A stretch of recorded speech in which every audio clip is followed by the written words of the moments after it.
Et comme il a été dit dans Love and Basketball, le public vient pour l'attaque, mais c'est la défense qui gagne les matchs. Hello tout le monde, c'est Gaël Kamikanian pour le Weekly Huddle, l'actualité du foot US all around the world. Et c'est parti pour le récap de la Week 4 des matchs de ce week-end en NFL. On commence avec le match entre les New York Giants et les Dallas Cowboys qui s'est terminé sur un score de 15-20 en faveur des Cowboys. Match très serré. Les Cowboys ont été efficaces notamment grâce à Dak Prescott et Rico Dowdle qui ont marqué des touchdowns tôt dans la partie. Et même si les Giants restaient dans la course grâce à leur coup de pied, Dallas remporte une victoire précieuse. Ouais, pour les Cowboys, il pouvait pas y avoir deux shérifs dans le comté.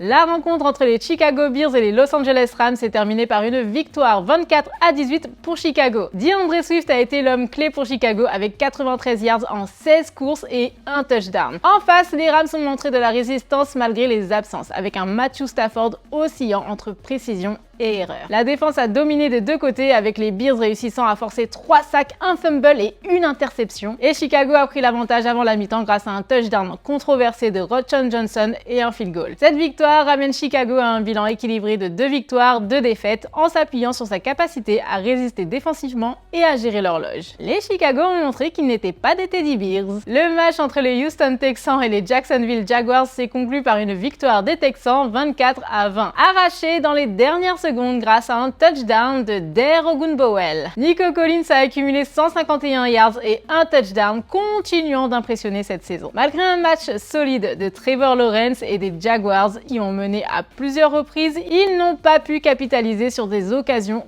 cruciales, notamment lors de 4 tentatives échouées dans la zone des Texans. Ouais, pour les Texans, Ah oui, c'est vrai. Décidément, c'est un peu le thème de la Week 4, mais encore un match serré du côté des Packers et des Vikings, qui s'est soldé par une victoire des joueurs de Minnesota 31-29.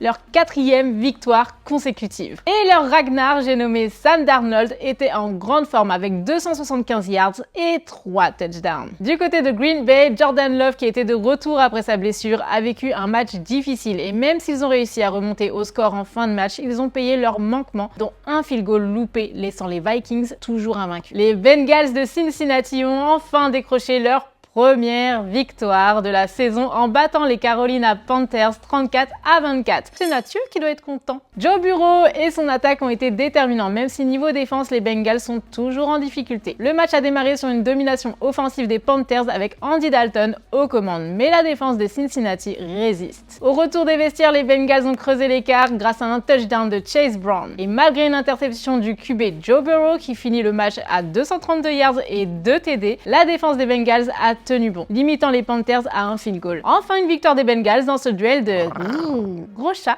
C'était un peu moins serré pour les Philadelphia Eagles qui se sont inclinés face aux Tampa Bay Buccaneers 33-16. Tampa Bay a rapidement pris l'avantage grâce à un jeu offensif bien organisé mené par Baker Mayfield avec 347 yards et 2 TD. Et les Eagles, privés de leurs principaux receveurs A.J. Brown et Devonta Smith, ont eu du mal à répondre. La défense de Tampa Bay a maintenu la pression sur le quarterback des Eagles. Jalen Hurts et ses coéquipiers n'ont jamais trouvé leur rythme. Petite satisfaction personnelle puisqu'ils ont battu les Saints la semaine dernière, donc je vous avoue que je ne suis pas peu fière. Petit score entre les New York Jets et les Denver Broncos qui s'est terminé par une victoire des Broncos 10-9 dans des conditions météorologiques difficiles. Les deux équipes ont eu du mal à marquer en première mi-temps, principalement en raison de la météo. Les Jets ont ouvert le score grâce à 2 coups de pied de Greg Zuerlein menant 6-0 à la pause. Le rookie Bo Nix, malgré un début difficile, a permis aux Broncos de revenir en seconde mi-temps. Et Aaron Rodgers, habituellement à l'aise dans des conditions extrêmes, a semblé très perturbé par la pluie, avec plusieurs erreurs et se prenant 5 sacs. On peut dire qu'il a fait du shopping, le Rodgers.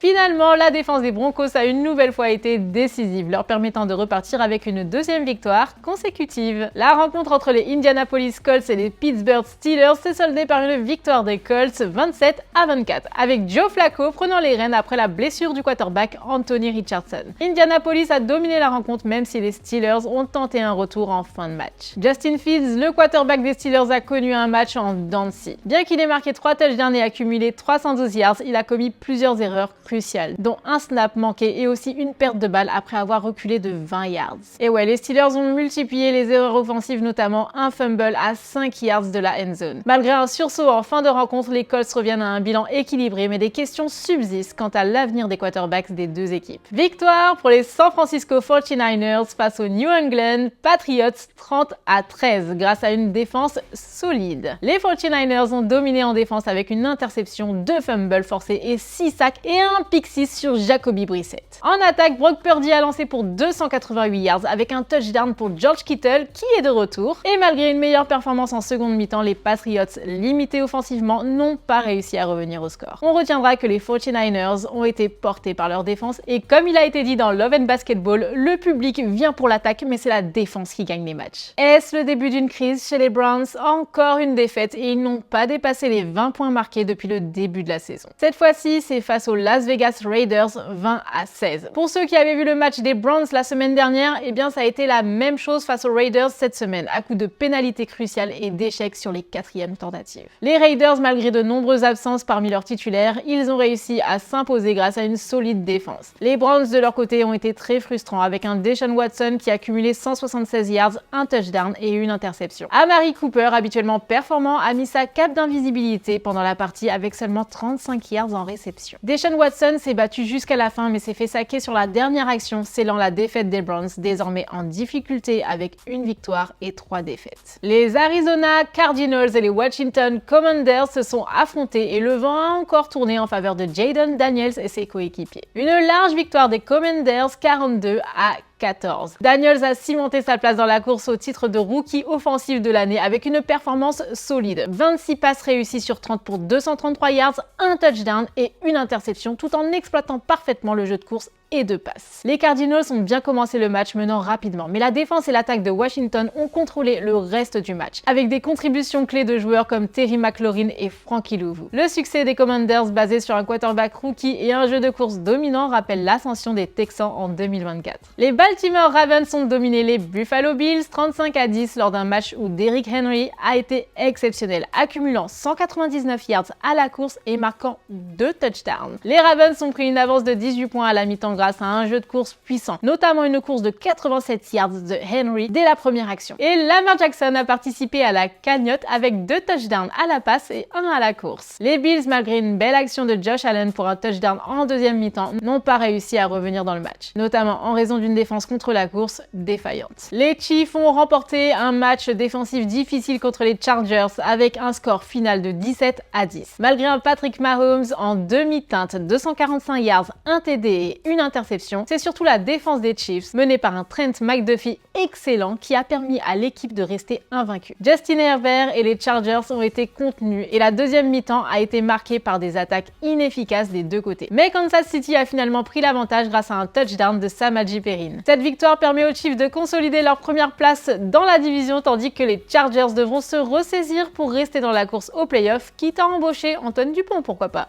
Et pour finir, le plus dur pour la fin. Les grands rivaux que sont les Atlanta Falcons et les New Orleans Saints sont rentrés dans l'arène et malheureusement, la bataille s'est conclue sur un score de 26-24 en faveur des Falcons. Tout s'est joué sur un field goal décisif de 58 yards de Young Hoku à 5 secondes de la fin. J'ai vraiment trop la haine. Atlanta avait pourtant failli laisser échapper la victoire à 1 minute de la fin avec un touchdown d'Alvin Kamara, mais une pénalité des Saints a aidé les Falcons à remonter rapidement sur le terrain pour permettre à coup de sceller la victoire. 2 choses à retenir.